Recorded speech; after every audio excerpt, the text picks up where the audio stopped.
바다로 뛰어드는 고양이. 나가다 아저씨 집은 아름다운 바다를 마주보고 있습니다. 바다 내음이 방 안까지 밀려드는 곳에 작은 집이 자리 잡고 있지요. 창문 너머로 낚싯대를 들이우면 마치 물고기가 올라올 것만 같답니다. 잘 뻗은 소나무 가지 사이로 펼쳐진 해변과 푸른 바다는 한 폭의 그림을 떠올리게 합니다. 이렇게 아름답고 평화로운 마을이 들어서 있는 곳이 바로 미나마타 만이에요. 만은 바다가 육지 쪽으로 쑥 들어와 배가 드나들 수 있게 된 곳을 말한답니다. 미나마타 만은 바다와 섬의 색깔이 아주 잘 어울렸어요. 그래서 가만히 서 있으면 세상이 온통 파란색으로 물들 것 같은 느낌이 든답니다. 바다에는 고이지 섬이 둥실 떠 있고 그 너머로는 아마쿠사의 크고 작은 섬들이 점점이 박혀 있습니다. 시라누이라고 불리는 이 바다는 날씨에 따라 여러 가지로 빛깔을 바꾸어 매우 신비롭습니다. 시라누이라는 이름은 알 수 없는 이상한 불, 수수께끼 불이라는 뜻이에요. 해마다 음력 8월 초하룻날 새벽 1시 무렵이면 바다 수평선 여기저기에 도깨비 불이 나타납니다. 나란히 줄을 서는가 하면 사라지기도 하고 위아래로 겹치거나 옆으로 흔들리기도 하는 게 신비롭기도 하고 두렵기도 하지요.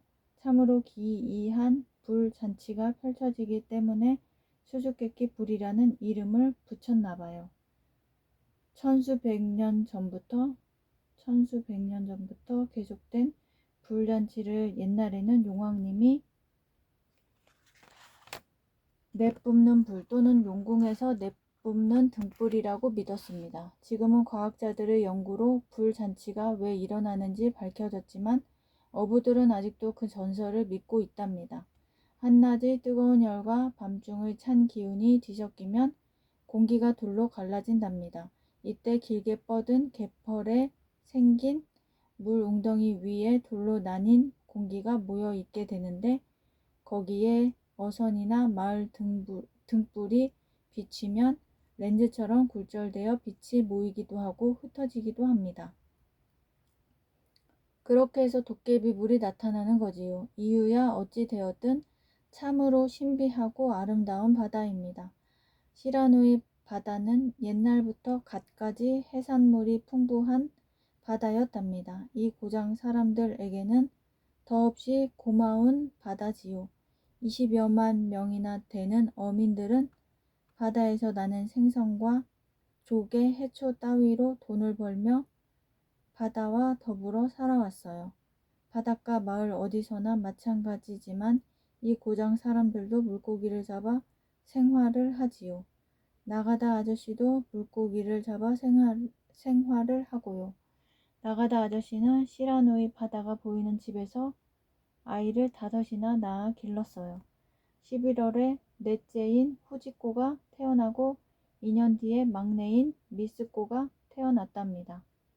나가다 아저씨 부부는 늙음하게 2딸을 얻은 것이 그렇게 기쁠 수가 없었어요.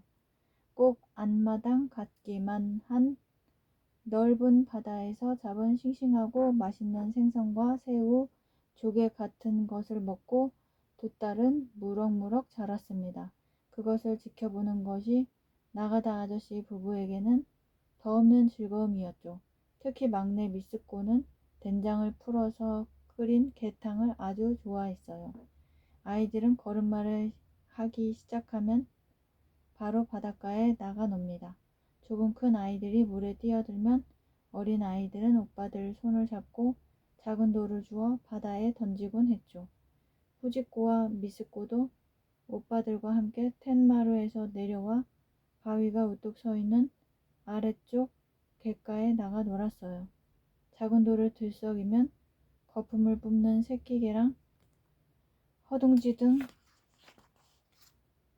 뻘 속으로 숨는 갯지렁이, 바위에서 대구르르 굴러 떨어져 죽은 신용을 하는 소라게와 고동, 잔 물결이 밀려오면 너울너울 펼쳐졌다가 이내 오므라드는 빨갛고 작은 해초. 아무리 보아도 실증이 나지 않았어요. 마을에서는 초등학생이 되면 아이들도 성냥을 가질 수 있답니다. 어린 미스코 자매는 초등학생인 오빠가 부러웠어요. 성냥을 만질 수 있다는 것이 꼭 어른이 된 것 같아서죠. 바닷가 마을이나 섬 마을은 도시에서는 생각할 수 없을 만큼 불조심에 신경을 쓴답니다. 집들이 다닥다닥 붙어 있어 소방차가 마음대로 드나들 수 없고 아예 소방차마저 없기 때문이에요. 그래서 어른들은 어린 아이들에게 불을 다루는 법에 대해 엄격하게 가르친답니다. 미스코 자매는 아직 성냥을 가질 수가 없었어요. 그래서 부지런히 고동을 주워다가 빈 깡통에 넣고 오빠가 돌아오기만 기다립니다. 오빠는 학교에서 돌아오면 미스코부터 찾지요. 그리곤 성냥으로 불을 피워 깡통에 든 고동을 바닷물로 삶아줍니다. 이제 다 됐다. 오빠는 헝겊 조각으로 뜨거운 깡통을 쥐고 익숙하게 국물을 따라 버립니다. 깡통에서 익은 고동만 꺼내 바위 위에 늘어놓고는 의젓하게 설명하죠. 미스코야, 요렇게 알맹이를 꺼내는 거야. 어디, 아직도 못하니 내가 해줄게. 이걸 먹어봐.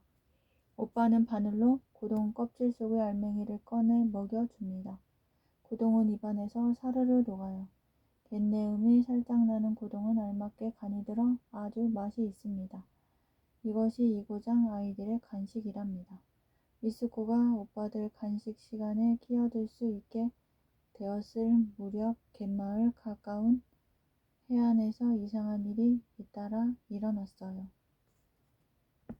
갯가 바위 위에 내려앉아 꼬리로 바위를 콩콩 찢는 바위 딱따기새가 날아오르려다 바위에서 대구르르 굴러 떨어졌어요.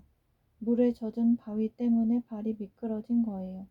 또 그물을 널어놓은 마당 끝에서 먹이를 쪼고 있던 까마귀가 날아오르려다 그만 그물에 걸려 바닥에 고개를 쳐박고 말았어요. 아니, 새가 망령이 들었나? 어른들은 그물을 고치며 별일이 다 있다면서 웃고 말았습니다. 예전엔 그런 일이 한 번도 없었기 때문이지요. 그런데 기묘한 일이 곳곳에서 일어나는 거예요. 사람들은 점점 불안해지기 시작했어요. 더 이상 웃고 넘길 수만은 없게 되었죠. 미스콘의 얼룩 고양이 나비가 이상해져서 바다로 뛰어든 것도 바로 그 무렵이었답니다. 어느 날인가 나비가 갑자기 이상한 행동을 하는 거예요. 평소 같으면 눈을 가늘게 뜨고 햇볕이 따뜻하게 내리쬐는 곳에 웅크려 졸고 있을 나비가 느닷없이 팔짝 튀어오르더니 총알처럼 앞으로 달려가기 시작했어요. 나비는 아무것도 보이지 않는지 앞만 보고 달려가는 거예요. 종이문이 뚫어지든지 집안 물건이 부서지든지 상관없이 말이죠. 나비는 마치 무언가에 씌인 것 같았어요. 용수철이 달린 인형처럼 갑자기 뛰쳐나가다 앞이 막히면 몸을 부들부들 떨며 온몸에 경련을 일으키는 거예요. 고양이 발작을 보고 나가다 아저씨 부인인 사카와 아줌마는 너무나 놀랐어요. 어머, 나비가 왜 저러지? 불상도 해라. 어떻게 해야 할지 몰라 허둥대는데 고양이가 다시 일어섰어요. 하지만 힘이 다 빠져버렸는지 비실비실대며 침을 질질 흘립니다. 나비야, 이리 와. 어디 아프니? 사카와 아줌마가 곁으로 다가가자 나비는 슬그머니 아주머니를 피해 구석진 데로 가 웅크리고는 새빨갛게 충혈된 눈으로 멍하니 쳐다봅니다. 주인 얼굴도 잊은 듯 했어요. 다음날 고양이는 정상으로 돌아왔어요. 어제 보였던 이상한 행동은 마치 꿈인 것처럼 나비는 앓는 소리를 내며 사카와 아줌마를 쫓아다녔습니다. 그런데 며칠이 지난 어느 날 나비는 또 느닷없이 팔짝 튀어오르더니 창문을 넘어 저녁놀이 빨갛게 물든 바다로 곧장 뛰어들고 말았어요. 나비는 핏빛 바다 위로 두세 번 떠올랐지만 그것으로 그만이었어요. 시라노이 바다의 여기저기, 특히 미나마타 바닷가 마을에서는 이상한 고양이의 행동이 이야기거리가 골칫거리가 됐어요. 사람들은 바닷가에 나와 몇 사람씩 모여 수군대기 시작했지요. 알 수 없는 일이야. 고양이가 바다에 뛰어들어 자살을 한다는 거야. 요즘은 참 별 희한한 일이 다 일어나네. 고양이가 사라지자 쥐가 너무 많아져 골칫거리가 되었어요. 마을 사람들은 시청에 전화를 걸었어요. 시청에서는 별일을 다 본다고 하면서 현장 조사를 나갔지만 아무것도 알아내지 못했어요. 상황은 점점 더 나빠졌어요. 나가다 아저씨네 이웃인 히라이시 아저씨네 집에서도 고양이가 미친 거예요. 고양이가 불을 떼고 있는 아궁이로 뛰어들었어요.